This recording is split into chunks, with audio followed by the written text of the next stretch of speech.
Well, hello, weather fans. CherkyB here from CherkyB Weather, not your best source and blog worthy weather observations. We are not a forecasting site, and guess what weather it is today? We're going to get, according to the people who are forecasters, which isn't me, we're going to get something like 8 to 12 inches of snow tomorrow night. So I need to get the mower off of my lawn tractor, and I need to put the bagger on, or not the bagger. I need to put the blower on. Now, the bagger, however, is totally messed up. Let me take you for a little walk around the bagger. Okay, this bagger here is about 11, maybe 12 years old. The tractor's 13, but I didn't buy the bagger right off the bat. The biggest problem we have, this whole thing is just split. And this is a pretty common problem because if you go online and you look for these pieces, a lot of people are selling them and they're broken. This is split here, it's split there. This corner came off a long time ago. I replaced it with a license plate. Over here, the little do-jobber that holds these two things together broke a long time ago, tore right out. I had to put a bolt in there and a bungee cord. I have to replace the bungee cord every year.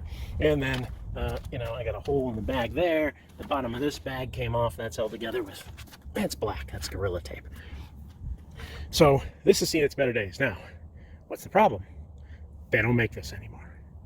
They stopped making that tractor a while ago. They no longer make this bagger.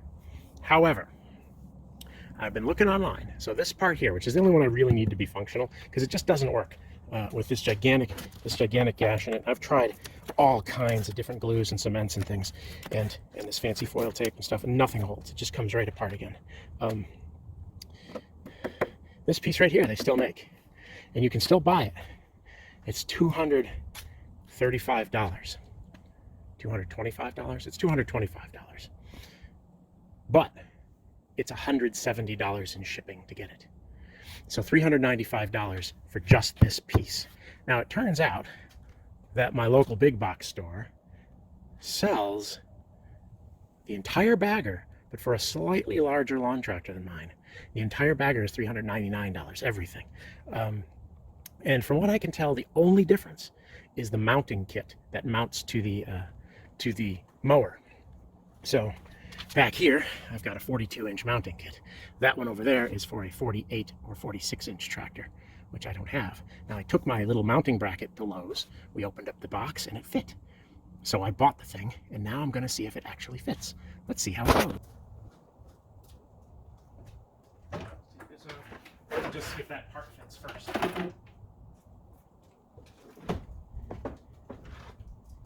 Bags.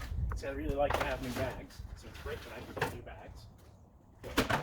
This part is solid. You can see it's flopping around. You can see the big crack there. That's kind of the end of that.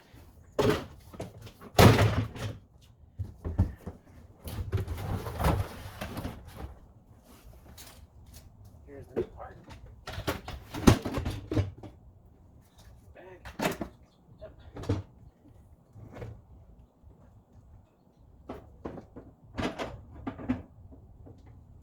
You always have to squeeze it in a little bit. Yep. Look at that. Fits right out. The next question is, does this hose fit in there?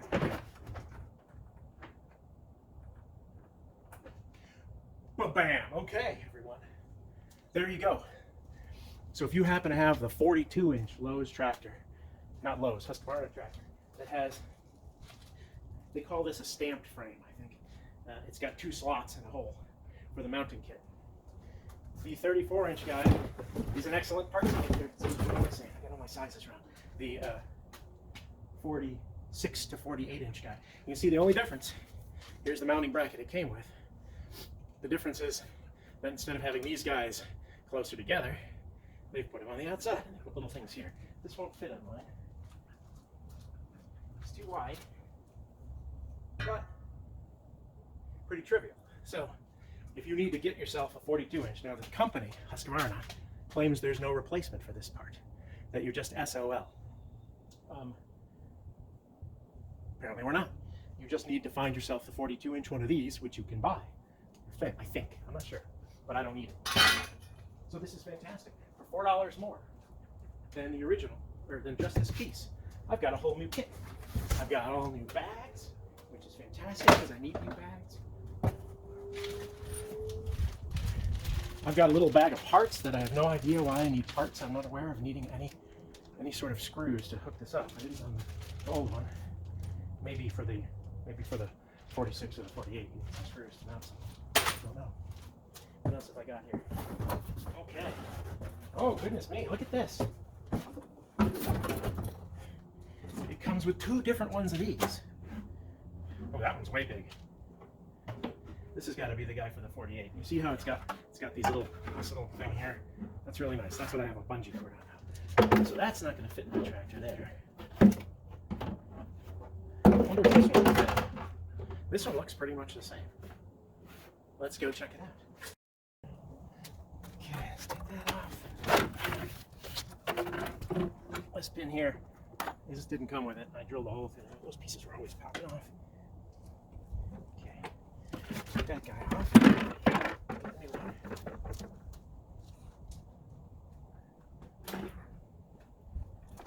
Let's see if they look about the same.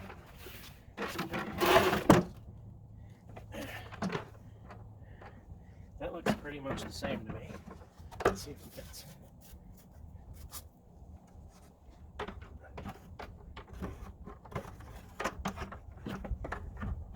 No. It doesn't look, it's weird. Because it looks like it should fit.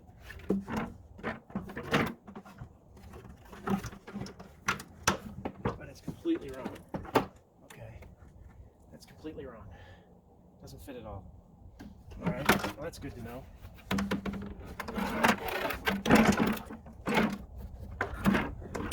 Gosh, it really looks the same, doesn't it? It drops there, just like that. It's got to be this right here. This guy right here has to be different. It's a totally different shape. Yep, that's not going to fit. All right, that piece doesn't work. I wonder if the other gigantic one will fit. There's no way it will fit.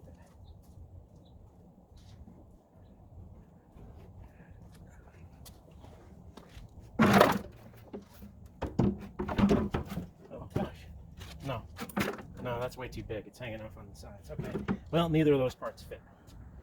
That's a shame. I thought I was going to get a whole new thing, but at least I got the part that I need.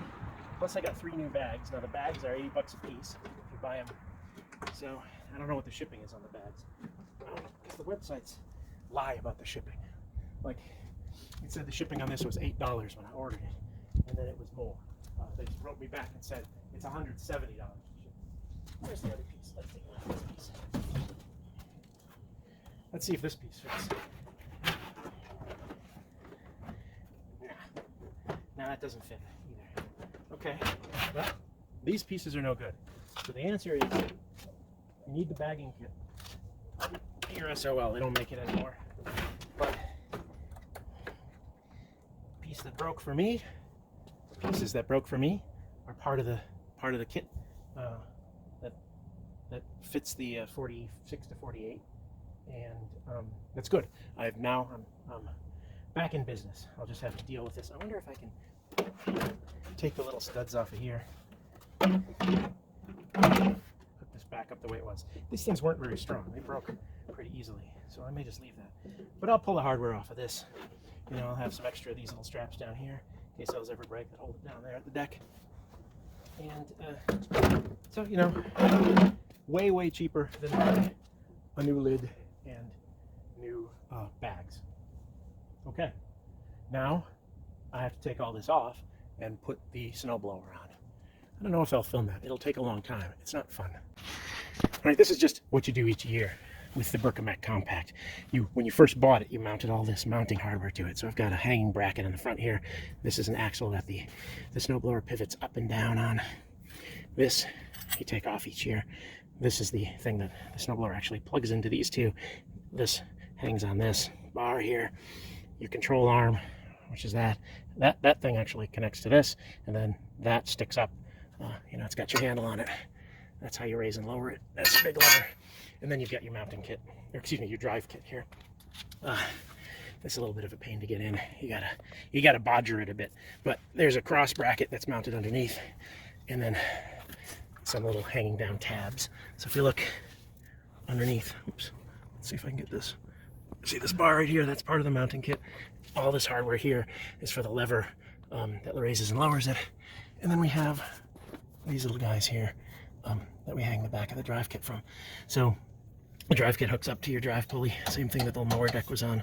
It's a slightly more difficult if you don't have electrostatic clutch, and you have to adjust the clutch each time you change it out. I have an electrostatic clutch, so I don't have to worry about that. There was a time I could get this in like 30 seconds or so. If it goes in, some days it just goes in. Some days you got to pound the living heck out of it. But let's go back and I'll do it. I'll probably edit all this out later. First thing you want to do is to get it mounted. You can worry about the belt second. It belts this way. So now these guys here go in from the inside. If you try to put them from the outside, it just doesn't work. So they go in from the inside. Let's see, there we go. I'm going to have to take off my hat for this because I got to lie on the ground.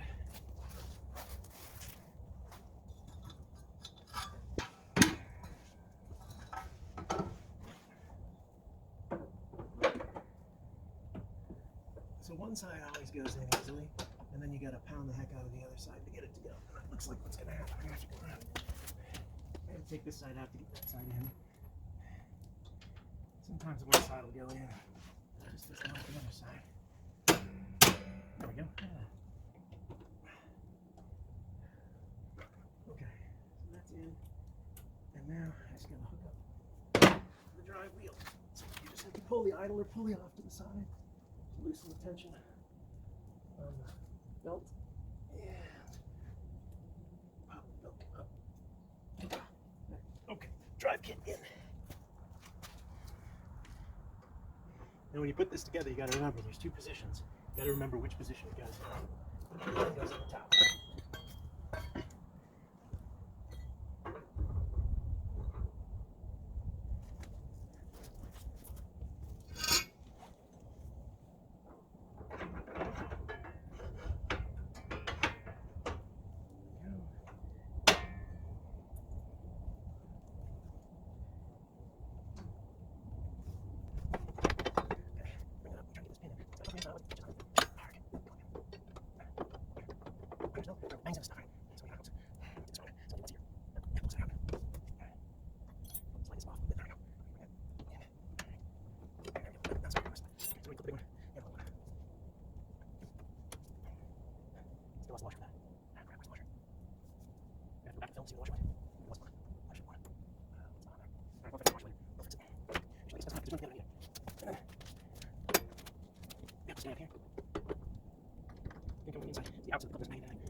My dog is barking at the dog next door.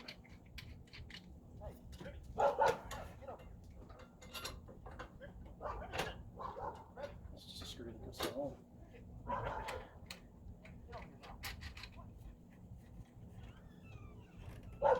And then a hitch pin at the end of this. That out. This goes through. Now, one modification I've made is I put a zip tie on here so that the cable kind of stays attached to that. Otherwise the cable goes down on the ground.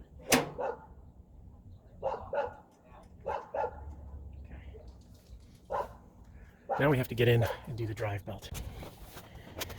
Alright, so the proper routing, you go over this, the back of the belt towards the pulley. Then it comes off the back and it goes under this pulley, again with the back of the belt into the groove, and then, or excuse me, the V part of the belt, right? The normal part that's touching the V part. I guess that's the front of the belt. I don't know. The narrower part of the belt into the groove of that one, narrower part into the groove of that one, and then this is an idler, and the back, the wider part, actually goes over that one. And the same thing happens on the other side. This side has an arm that tightens it, but then you run the belt back, and it goes onto that drive unit that we mounted in the first step. And once it's on there, you pull the lever up here to tighten it, and then you put this cover back on, which locks that lever in place. I'm not going to film it. And there it is, all hooked up, ready to go. I tested it, it spins. It's all put together. The only thing left is to put the counterweights on the back, chains in the back wheel. I'm not going to film that. That's very boring. Let me switch camera. Okay, that's CherkyB. CherkyB, whether or not your best source. Oh, hey, look, there's the Amazon truck slowly going down the street. I wonder if it's for me. Best source and blog worthy weather observations. We're not a forecasting site. Out.